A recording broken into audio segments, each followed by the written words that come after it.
आज हम चर्चा करेंगे कि किस प्रकार से ये ईसाई मिशनरी इत्यादि जो हैं वो हिंदू धर्म को टारगेट करते हैं।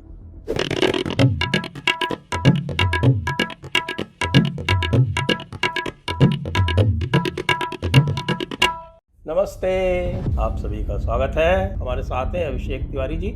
उनसे हम इस विषय पर चर्चा करेंगे। अभिषेक जी, आपका स्वागत है। जय जय श्री राम। जय श्री राम। और ये बताएं थोड़ा सा ये इस देश में आपने सेंट्रल मिनिस्ट्री सुना होगा, होम मिनिस्ट्री सुना होगा, रेलवे मिनिस्ट्री सुना होगा, India's number 1 ministry of the earth, और ये दावा करते हैं कि पाइल्स ठीक कर देंगे, कब्ज ठीक कर देंगे, फलाना ठीक कर देंगे, ढिमकाना ठीक कर देंगे। लेकिन अफसोस की बात है, जो इनके सबसे सुप्रीम पोप हैं वो बीमारी से मर जाते हैं, ये ठीक नहीं कर पाते। अब दो चीजें, ये कॉल करने पे और जो अभी जो वर्तमान पोप बने हुए हैं वो बेचारे व्हील चेयर पे चल रहे हैं और उनका गठिया नहीं ठीक कर पा रहे हैं लोग। घुटनों का इलाज भी ठीक नहीं हो रहा है। अच्छा, ये कहते हैं जब फोन करो तो कि अगर आपको ईश्वर में विश्वास होगा तो ही मेरी प्रार्थना से ठीक होगी। तब तो भाई ये मानना पड़ेगा कि जो सुप्रीम है इनके, वो जो गठिया का रोग ठीक नहीं हो रहा, उनको ईश्वर पे विश्वास नहीं है, या फिर आप फर्जी हैं। कोई न्यूज चैनल वाला, राहुल गांधी समर्थित आदमी है ये, जो जिसने धीरेन्द्र शास्त्री जी पे सारे एलिगेशंस लगाए थे, ये भारत जोड़ो यात्रा में भी जाने वाला था, लेकिन उसकी बात पे इस देश में लोगों ने इनको टेस्ट करने की बात की। नहीं, टेस्ट होना चाहिए, ठीक है, लेकिन सिर्फ इन्हीं को क्यों नहीं? वो जो झाड़ फूक कर रहे हैं, वो चादरों पे, मजार पे फलाना ढिमकाना कर रहे हैं, वहां क्यों नहीं? ये सिर्फ इसीलिए हुआ है संजय सर, क्योंकि आदरणीय धीरेन्द्र शास्त्री जी इनके राह का रोड़ा बने। उन्होंने 3-4 चीजें क्लियर कही। इस्लाम के अगेंस्ट में भी उन्होंने कहा कि जिस प्रकार से पत्थरबाजी हो रही है, जिस प्रकार से वो आपके खिलाफ षड्यंत्र कर रहे हैं, उन्होंने लव जिहाद पे बोला। जिस प्रकार से अपनी बहन बेटियों की रक्षा करने का अंतिम विकल्प है अब हमारे पास, तो दोनों तरफ कुलबुलाहट है। बागेश्वर धाम सरकार में ये जो पशमंदा मुसलमान वगैरह है, जिनका इंडियनिज्म से थोड़ा बहुत कनेक्शन है, वो भी जाते हैं अपना इलाज कराने, दिखाने, और उनको ये भी डर है कि ये तो घर वापसी करा रहा है, तो इसको रोको। तो ये सम्मिलित प्रयास। अच्छा, बागेश्वर धाम जी की क्लियर कट पॉलिटिकल विचारधारा है, एक और उनके लिए डेंजरस चीज है, क्योंकि आज तक साधु संत कहते हैं हमको पॉलिटिक्स में नहीं पढ़ना। वो कहते हैं जो सनातन की बात करेगा, सनातन हित की बात करेगा, उसी को वोट करना है। तो जातीय गठबंधन जो है वो भी इनकी वजह से टूट रहा है कि भाई जाति का हम लोग पॉलिटिक्स खेलते हैं। तो ये सब चीजों को लेकर के ये सीधे सीधे निशाने पे आए हैं संजय सर। ये तो बहुत पुरानी बात है। एक वो हुआ करता था ना, वो कौन सा, वो कालाबुर्गी था, और एक वो हमारी एक वो पागल हुआ करती थी, क्या नाम है उसका, गौरी लंकेश, और ये कालाबुर्गी वाला जो था एक तो इसको लेके क्या क्या बवेला नहीं बचा। ये सारे के सारे जितने भी, जिसका भी नाम कहे कि साहब हम रैशनलिस्ट हैं, तो वो रैशनलिस्ट, उससे अगर आप ये पूछो कि भाई अगर आप रैशनलिस्ट हो तो आप पहले ये बता दो कि दुनिया चपटी है या गोल है, आप जिस धर्म को मानते हो, तब तो ये एथेइस्ट हो जाते हैं। लेकिन ये कभी उसको चैलेंज नहीं करेंगे। सुनिए आप, और जीसस सन ऑफ गॉड है। अब इस सन ऑफ गॉड को, जो ऐसा सन ऑफ गॉड है जो खुद को नहीं बचा पाया और बाद में उसको सूली पर चढ़ा के मार दिया गया, सूली पर चढ़ाने के मार देने के बाद में उसके 200 साल के बाद में वो फिक्शन क्रिएट करते हैं, और वो फिक्शन क्रिएट करके कहते हैं कि नहीं नहीं, वो तो रिसरेक्शन हुआ था उसका। और उसके बाद फिर वो ईस्टर की डेट तय करने के लिए पता नहीं क्या दुनिया भर के फर्जी कैलेंडर बनाते हैं। उसके बाद फिर जो है वो देखते हैं कि लोगों में पुनर्जन्म में आस्था है, तो फिर जाके 6ठी शताब्दी में कहते हैं कि नहीं साहब, साइक्लिकल टाइम जो है इसके ऊपर हम कर्ज करते हैं। ये पूरा का पूरा फ्रॉड जो चला है, जिसका नाम क्रिश्चियनिटी है, इससे बड़ा फ्रॉड तो दुनिया में आज तक हुआ ही नहीं। इसको ये एक शब्द कभी कुछ नहीं कहते। भाई ये बताओ कि आप कैसे प्रूव करोगे कि दुनिया जो है वो 21 फरवरी या 21 अक्टूबर, इसमें कई बार मतभेद होता है, 4004 ईसा पूर्व को 7 दिन में क्रिएट हुई थी। अब ये प्रूव करके बता दो।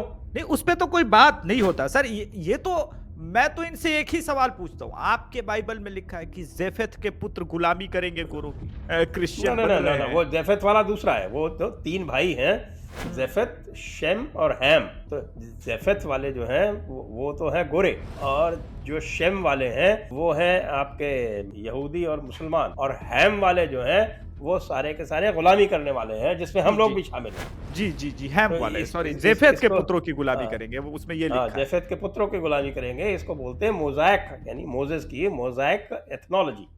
तो ये मोज़ेक एथनोलॉजी ये बाइबल में लिखी हुई है।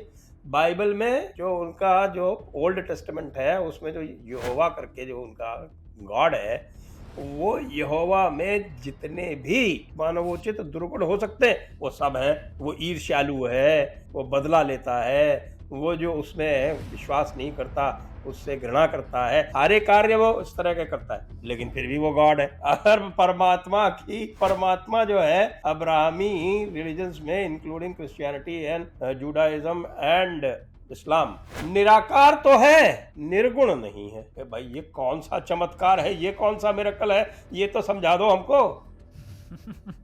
ये तो सर समझने की बात, यही तो बात है कि जेफेत के पुत्रों के हम गुलाम हैं और फिर भी इस देश में मिनिस्ट्री चल रही है पैरेलल। एक और है सर, अंकित नरूला, उसे एक बार मैंने अंकित फोन किया। नरूला, हाँ अंकित नरूला, वो सबसे बड़ा वो चर्च बना रहा है। यार तुम कोरोना ठीक कर दोगे? तो बोला अगर आपको विश्वास है, और मेरा वीडियो पड़ा हुआ है सर उसका, वो मैंने कॉल रिकॉर्डिंग भी डाली थी, तुम कोरोना ठीक कर देते हो? तो बोला अगर गॉड के ऊपर आपको भरोसा है, ईश्वर के ऊपर भरोसा है, बोला मुझे महादेव के ऊपर भरोसा है, चलेगा? तो बोला नहीं ईश्वर के ऊपर। बोला फिर कौन सा ईश्वर? तो यीशु मसीह के ईश्वर। मैंने बोला यीशु मसीह के ईश्वर कौन है? फोन डिस्कनेक्ट कर देते हैं सर ये लोग तो छोटा मोटा डिबेट नहीं करते अंधविश्वास और इसके ऊपर। और पूरा जो, मैं तो इस बात को लेकर के न्यूज चैनलों से मेरा प्रश्न है कि खाली बागेश्वरे पे जाओगे, जाओ कभी अजमेर शरीफ, जो दरगाह में इतना मोटका बड़का चादर चढ़ाते हैं, उसमें गौतम गंभीर भी हैं, वहां कहीं और चादर चढ़ाए थे, वो ये मतलब वो निजामुद्दीन में चढ़ाए थे। हाँ, निजामुद्दीन औलिया में चादर चढ़ रही है।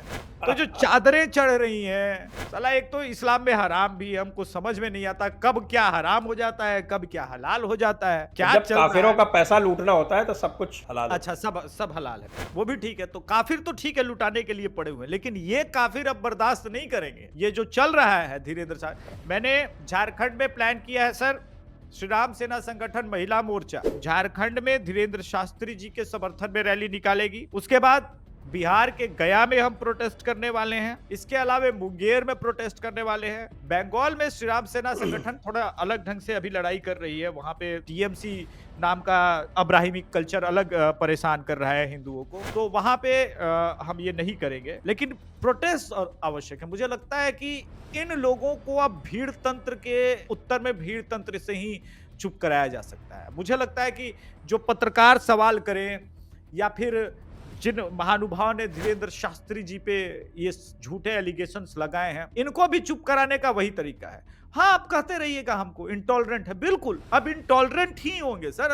हमारे पास आपने कोई ऑप्शन नहीं छोड़ा। एक तो हमारे दलित भाइयों को, शोषित भाइयों को, आदिवासी भाइयों को आप कन्वर्ट भी करते हैं और ऊपर से हम ही के ऊपर इंटॉलरेंस का इल्जाम लगा रहे हैं। तो कोई बात नहीं, वो सर माथे पे, लेकिन अब जो है उत्तर आपको आपकी भाषा में ही दिया जाएगा और हमारे पास आपने कोई विकल्प नहीं छोड़ा है इस वजह से।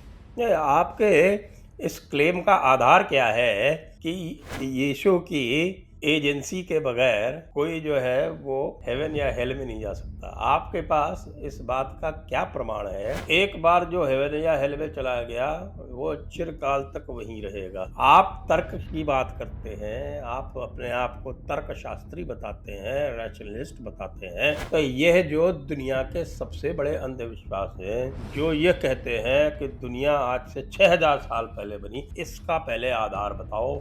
इस अंधविश्वास के बारे में तुमने क्या पूछा कि दुनिया 6000 साल पहले बनी? ये तो इससे बड़ी तो मूर्खता कोई हो ही नहीं सकती है। इस्लाम में तो हमारे आला हजरत साहब हुए, उन्होंने तो 3 वॉल्यूम लिख दिए, 3 जिल्द की किताब लिख दी।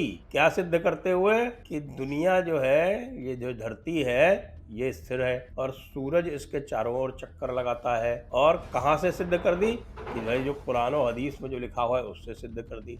ये भी सिद्ध कर दिया कि धरती चपटी है।